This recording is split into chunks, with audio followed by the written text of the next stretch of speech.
Hello friends, ఈరోజు నేను చింటూ కథ చెప్తాను. చింటూకి మామిడి పండ్లంటే ప్రాణం. ఒకరోజు వాళ్ళ తాతయ్య గారింటికి నెల్లాడు. అక్కడ తోటలో ఒక ముసలి తోటమాలి తాతయ్య ఉన్నాడు.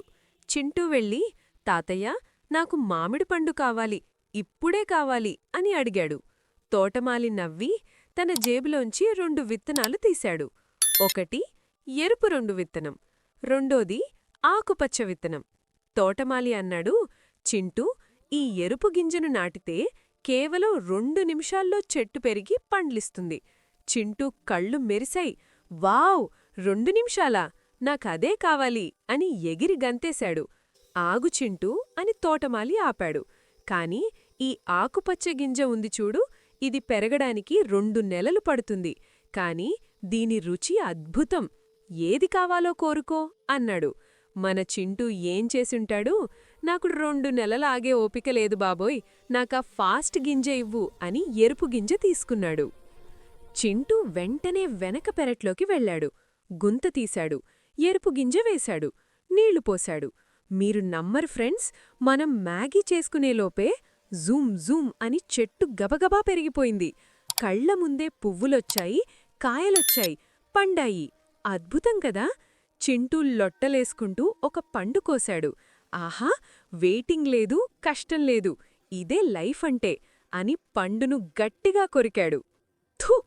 చింటూ ముఖం వాడిపోయింది. ఆ పండు చూడ్డానికి మామిడి పండులానే ఉంది, కాని తినడానికి రబ్బర్లా ఉంది. తీపిలేదు, పులుపులేదు, చప్పగా ప్లాస్టిక్లా ఉంది. పైగా కోసిన 5 నిమిషాలకే ఆ చెట్టు మొత్తం ఎండిపోయి బూడిదలా రాలిపోయింది. చింటూ ఏడ్పు ముఖం పెట్టుకుని తోటమాలి దగ్గరకు వెళ్లాడు. తాతయ్య, నువ్వు నన్ను మోసం చేశావు, అది అస్సలు బాగోలేదు అన్నాడు. తోటమాలి నవ్వి, నేను చెప్పాను కదా చింటూ, తొందరగా వచ్చేవి ఎప్పుడూ రుచిగా ఉండవు. ఇప్పుడు ఈ ఆకుకచ్చ గింజ తీసుకో, దీనికి ప్రేమ కావాలి, సమయం కావాలి అని 2వ గింజ ఇచ్చాడు. చింటూకి వేరే దారిలేక ఆకుపచ్చ గింజను నాటాడు. రోజులు గడిచాయి. చింటూ రోజూ నీళ్లు పోసేవాడు. ఇంకా రాలేదేంటి అని విసుక్కునేవాడు. ఎండ తగలకుండా చూసుకున్నాడు. ఆకులు తినడానికి వచ్చిన మేకలను తరిమాడు. 1 వారం, 2 వారాలు, 1 నెల. చింటూకి బోర్ కొట్టేసింది. చాలాసార్లు పోనీలే వదిలేద్దాం అనుకున్నాడు.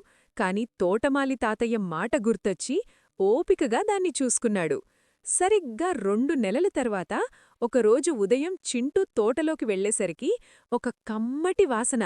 చెట్టు నిండా బంగారు రంగులో మామిడి పండ్లు వేలాడుతున్నాయి. చింటూ నెమ్మదిగా ఒక పండు కోశాడు.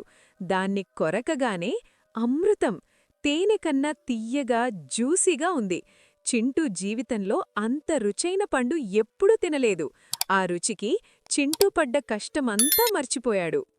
చూశారా ఫ్రెండ్స్, ఫాస్ట్గా, ఈజీగా వచ్చింది రబ్బర్లా ఉంది, కానీ వెయిట్ చేసి కష్టపడి పెంచింది తేనెలా ఉంది. మీరు కూడా అంతే. ఎగ్జామ్స్లో కాపీ చేసి మార్కులు తెచ్చుకుంటే అది ఆ ఎర్రగింజలాంటిది. క్షణికానందం, కానీ ఉపయోగముండదు. కానీ కష్టపడి చదివి తెచ్చుకునే మార్కులు ఆకుపచ్చ గింజలాంటివి. అవి మీకు నిజమైన సక్సెస్ ఇస్తాయి.